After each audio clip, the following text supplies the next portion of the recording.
Hey guys, Doug the Retirement Guy here. First off, I want to say thank you for watching our videos and supporting our channel. If you like what we're doing, give us that thumbs up. If you are missing any of the videos, hit that subscribe button. Best of all, hit the comments. Let us know what you think if you like what we're doing. Everything helps grow the channel. Let's get into today's video. Hey guys, today we got a review of the Round Hill AAPL Weekly Pay ETF. This is their Apple program. Is this good for a retirement account? You know, the weeklies from Round Hill and a few others have not really performed well. They're trying to find their fit, they're trying to find their groove. But paying a 33% dividend is always something worthwhile looking at. Let's take a look at it today. First off, the Round Hill AAPL is a weekly pay ETF. It's designed for investors seeking a combination of income and growth potential. Now, we hope we get the growth potential because this is normally where all of them have been hurting. They're acting and aiming for a weekly distribution, and they're trying to find 1.2 times the calendar week return of Apple's common shares. So if Apple, bottom line, if Apple's going up $1, they're hoping to get, $1.20 out of this. So it's really a strong program when they take one stock and just focus hard on that one stock. Now, I will say, is not investing directly into Amazon stock. So they're doing a different way of buying either old cover calls or new cover calls and going that route with it.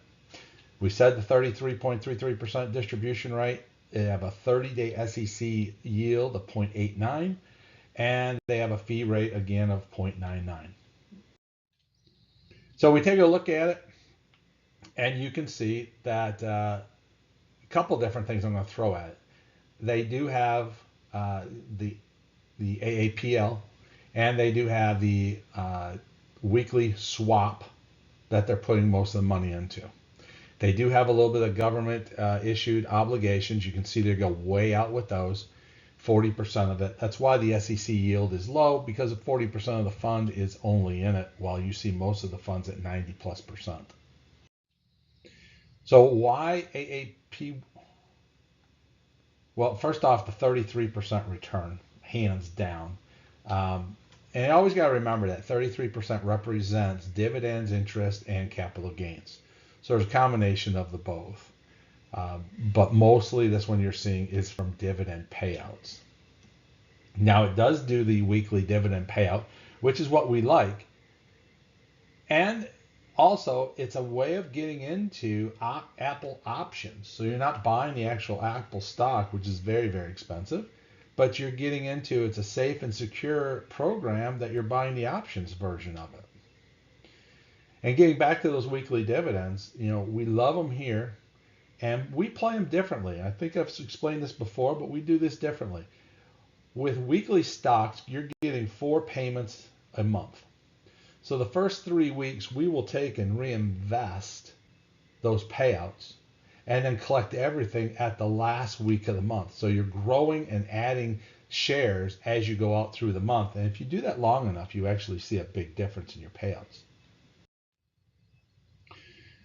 So looking at the number return here, this one was interesting to us because, it started off around the $50 point and slowly has dropped off and has some big major drop-offs.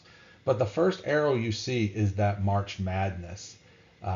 And honestly, it held up early in March, but caved when we hit the March Madness and the trade embargoes and the trade tariffs. And then you see a major drop off down to the April 9th. It slowly started to come back up and then took a little bit of dip in the later part of April. But you can see it keeps coming out of this hole. So it tells me that this stock is not, it's really, if you want to call bottomed out, it's kind of floating where it needs to be at.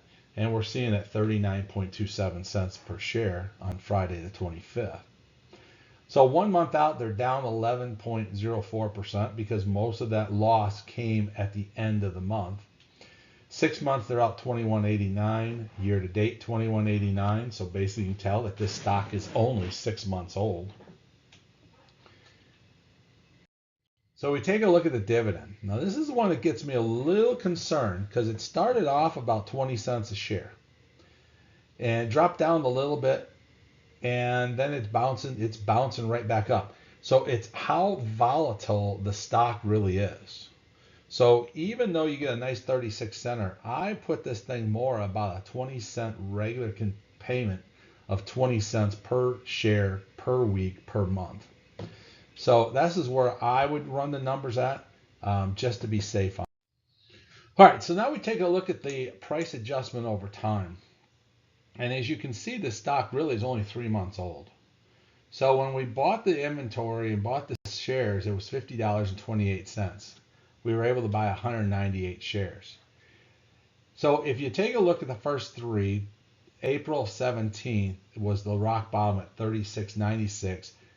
Our total shares right now are down 26%. But over the past 8 days, we're starting to see a regrowth on this stock. So it's going up nearly $3 a share.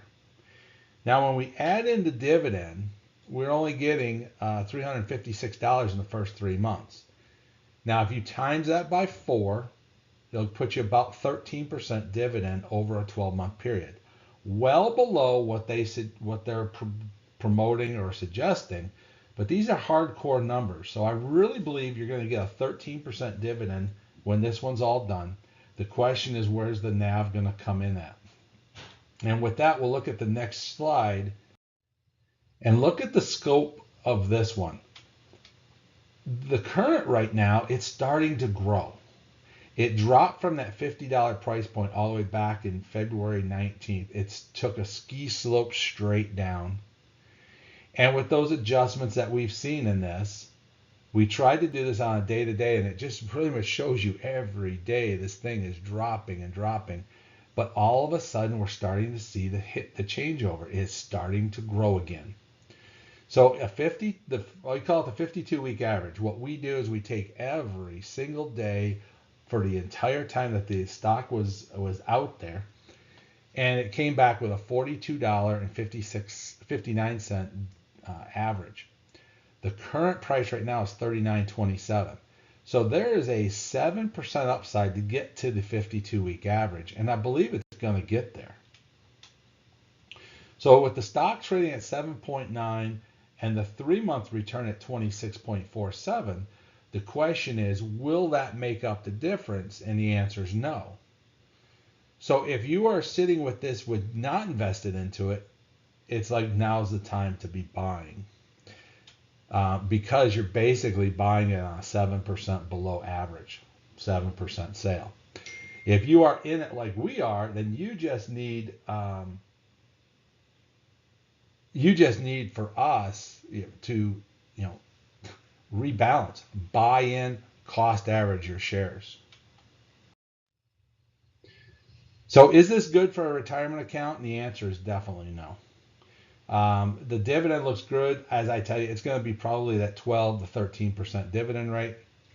The NAV return is going to be 26.48, which is losing way too much. We put this on a hold. If you own it, it's a hold. You got to look at what you want to do with this. Buy more shares of low to cost average, which takes a lot of time and a lot of money. Or you're going to buy now and look for that 7% growth. But for a retirement account, if you're not in it, I would not get into it.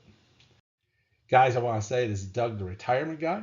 If you like what we're doing, give it that thumbs up. If you don't want to miss any of our videos, hit the subscribe. And bottom line, leave us a comment if you like what we're doing or don't do it. We'll hopefully see you again on the next video.